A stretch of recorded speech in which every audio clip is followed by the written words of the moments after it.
in la ogaado waxa uu ninka xiriirka ka rabo waa wax aad u adag, laakiin mar waliba waa la ogaan karaa.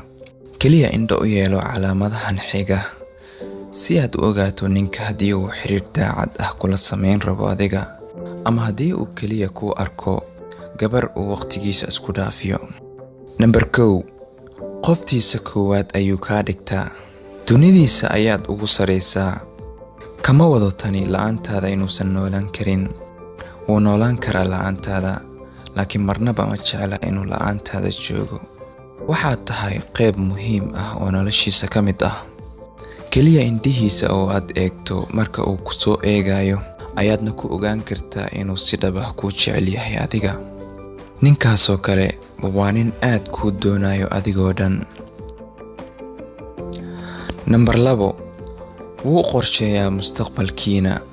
tani kaliya ma ahan inuu qorsheeyo guurkiina, laakiin wuxuu qorsheeyaa inuu nolol qurux badan kula dhisto adiga.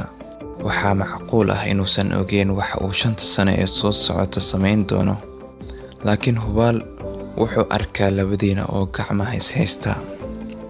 Number 3, wuu xiiseeyaa asxaabtaada iyo dadkaaga.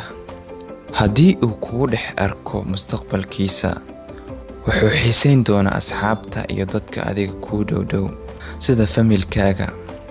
wuxuuna rabi lahaa hadduusan aqoon inuu barto ayaga, sababtoo ah wuxuu og yahay inaad labadiina waqti dheer isla jiri doontaan.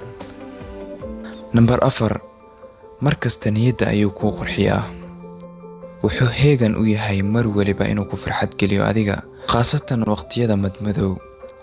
jawigaaga ayuu kuu miceeyaa, sidoo kalena wuu kugu taageeraa hadafyadaada iyo riyooyinkaaga nolosha.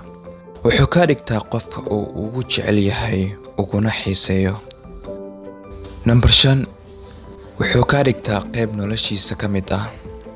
waxaad u tahay one and only. qorshihiisa noloshana waad ka mid tahay. wuxuu kugu jecel yahay sida aad tahay maanta iyo sida aad berito noqon doonto. Number 6, wuu kuu sheegaa sirihiisa. hadduu nin kuu sheegi karo siraha iyo waxyaabaha uusan dadka u sheegi karin, ninkaas mustaqbal ayuu ka leeyahay adiga. hadduu qof wuxuusan dadka u sheegin kuu sheegana, iska ogow qofkaas aad ayuu kugu kalsoon yahay adiga. haddii wiilka aad la socto uu leeyahay ugu yaraan 4 calaamadood oo calaamadahaas ka mid ah, marnaba haska lumin, sababtoo ah xiriirkiisa waa ka daacad wiilkaas.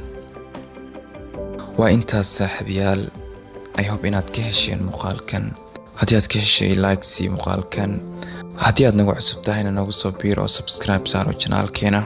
insha Allah til muuqaalkeena xiga waxaan idinku dhaafay nabadgelyo.